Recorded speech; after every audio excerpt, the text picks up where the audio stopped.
ঘুমন্ত ইথিওপিয়ার আগ্নেয়গিরি 10,000 বছর পর আবার জেগে উঠেছে, আর সেই আগ্নেয়গিরির ছাই এসে পৌঁছলো দিল্লিতেও। দূষণের প্রকোপে এমনিতেই প্রাণ ওষ্ঠাগত রাজধানী দিল্লিতে, সেই আবহে পরিস্থিতি আরো জটিল করে তুলল এই ইথিওপিয়া আগ্নেয়গিরি থেকে নির্গত ছাই ও ধোঁয়া। ভারত ও ইথিওপিয়া এই দুই দেশের মধ্যে দূরত্ব প্রায় 4,550 কিলোমিটার, কিন্তু ইথিওপিয়া আগ্নেয়গিরি থেকে নির্গত ছাই ও ধোঁয়া ভাসছে ভারতের আকাশে। এটাই হয়তো প্রকৃতির খেলা। ভূপৃষ্ঠ থেকে অন্তত 25,000 ফুট উচ্চতায় এই ছাই ভাসছে বলে মত আবহাওয়াবিদদের। দিল্লি থেকে এই ছাই ক্রমে ভেসে যাচ্ছে উত্তর পূর্ব দিকে। এতে বিমান চলাচলের ক্ষেত্রে হাই অ্যালার্ট জারি করা হয়েছে। 10,000 বছর পর জেগে ওঠা ইথিওপিয়ার আগ্নেয়গিরি নিয়ে বেশ চিন্তায় বৈজ্ঞানিক মহল, যাকে বিজ্ঞানীরা বলছেন বিরল ঐতিহাসিক এবং প্রাকৃতিক ঘটনা। বিগত 10,000 বছর ঘুমিয়ে ছিল ইথিওপিয়ার হেলি গুব্বি আগ্নেয়গিরি, আর সেটি থেকেই নির্গত হচ্ছে ভয়ঙ্কর অগ্ন্যুৎপাত।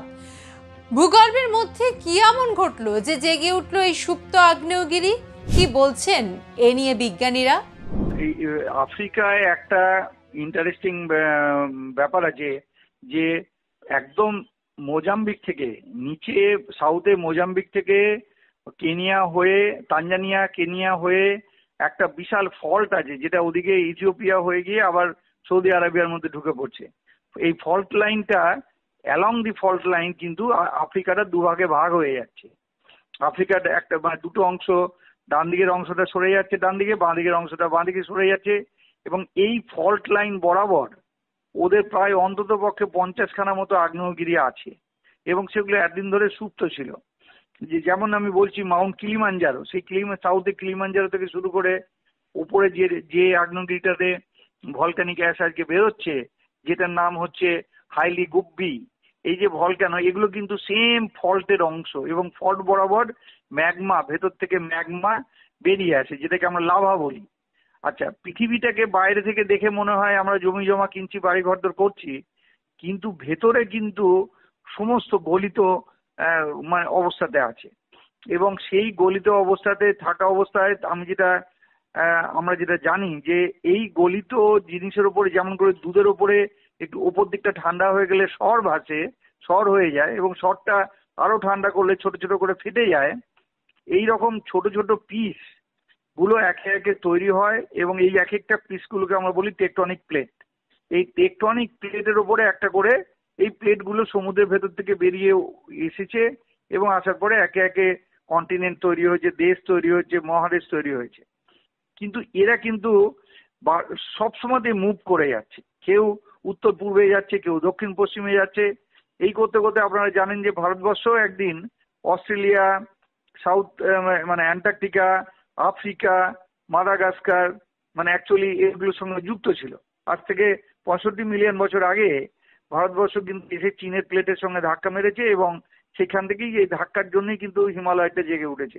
এই যে ধাক্কাটা, ভারত কিন্তু এখনো কয়েক ইঞ্চি করে উত্তর পূর্ব দিকে আমাদের প্লেটে ধাক্কা মারছে। একইভাবে আফ্রিকাতেও চোখের সামনে গত 30 বছরের মধ্যেই দেখা যাচ্ছে যে এই প্লেটটা ডান দিকে সরতে সরতে এমন অবস্থা হয়েছে, খুব শিগগিরই সমুদ্রের জলের মধ্যে হুড়মুড় করে ঢুকে পড়ে একটা নতুন সমুদ্র তৈরি হবে, এবং ডান দিকে আরেকটা কন্টিনেন্ট হবে, এবং বাঁ দিকে আরেকটা কন্টিনেন্ট হবে। এই জাংশনের মধ্যে কিন্তু এই আগ্নেয়গিরি, এই ঘুমন্ত আগ্নেয়গিরি ইথিওপিয়া জেগে ওঠার পর থেকে একাধিক সতর্কতা জারি করা হয়েছে। বিশেষ করে বিমান চলাচলের ক্ষেত্রে হাই অ্যালার্ট জারি করা হয়েছে। সমস্ত ভারতীয় বিমান পরিষেবা প্রদানকারী সংস্থাগুলিকে জরুরি পরামর্শ দিয়েছেন director general of civil aviation. বলা হয়েছে বিমান সংস্থাগুলিকে রুট এবং জ্বালানি নিয়ে সতর্ক থাকতে হবে।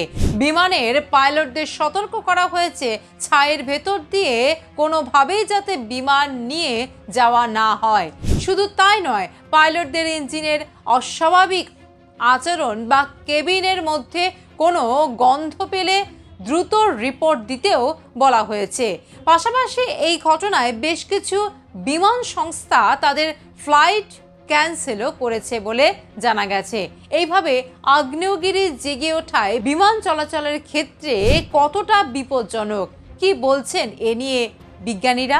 পশ্চিম রুট মানে পাকিস্তানের রুটটা, যেহেতু পাকিস্তানের উপর দিয়ে এই মুহূর্তে বিমান চলাচলের পারমিশন নেই, তো সেই জন্য বিমানগুলোকে পশ্চিমগামী যে বিমানগুলো ইউরোপের দিকে যাচ্ছে বা পশ্চিম দিক দিয়ে আমেরিকার দিকে যাচ্ছে, তো তাদেরকে এমনিতেই অনেকটা ঘুরে যেতে হচ্ছে।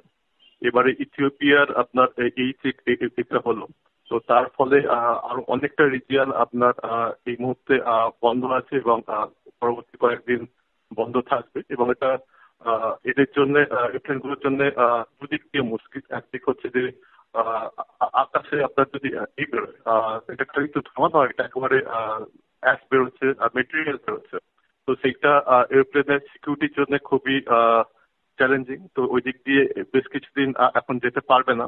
তো সেই জন্য যেহেতু পাকিস্তানের উপর দিয়ে এমনিতেই এখন আমাদের পারমিশন নেই, তো সেই জন্য আপনার রাস্তা আরো কমে যাচ্ছে, মানে যাওয়ার পসিবল ওয়েটা আরো কমে গেল।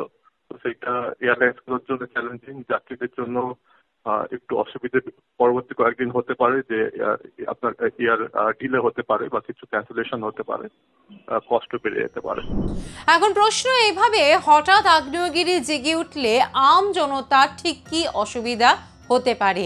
আগ্নেয়গিরি থেকে নির্গত ছাই আকাশে ভাসলে প্রকৃতিরই বা কি পরিবর্তন লক্ষ্য করা যায়? আবহাওয়াবিদদের মতে এর ফলে আকাশ কিছুটা ঘোলাটে দেখাতে পারে। সূর্যোদয়ের সময়ও আকাশের রং খানিকটা অস্বাভাবিক লাগতে পারে।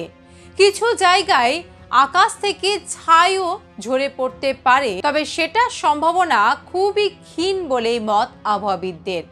যেহেতু ভূপৃষ্ঠ থেকে 25,000 ফুট উচ্চতায় ছাই রয়েছে, তাই দূষণজনিত সমস্যা হওয়ার সম্ভাবনা আপাতত নেই বলেই মত আবহাওয়াবিদদের।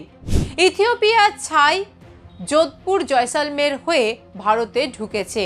তবে শুধু যোধপুর জয়সালমের নয়, এই ছাই দেখা যেতে পারে ভারতের অন্যান্য রাজ্যেও, যেমন গুজরাট, উত্তরপ্রদেশ, হরিয়ানার মতো অংশেও এই ছাই দেখা যেতে পারে, যা নিয়ে কিন্তু বেশ ভাবিত। তবে এখনই আপাতত এই ছাইয়ের ফলে আম জনতার জীবনে তেমন প্রভাব পড়বে না। তবে বিমান চলাচলের ক্ষেত্রে এখন থেকে সতর্কতা অবলম্বন করা হয়েছে।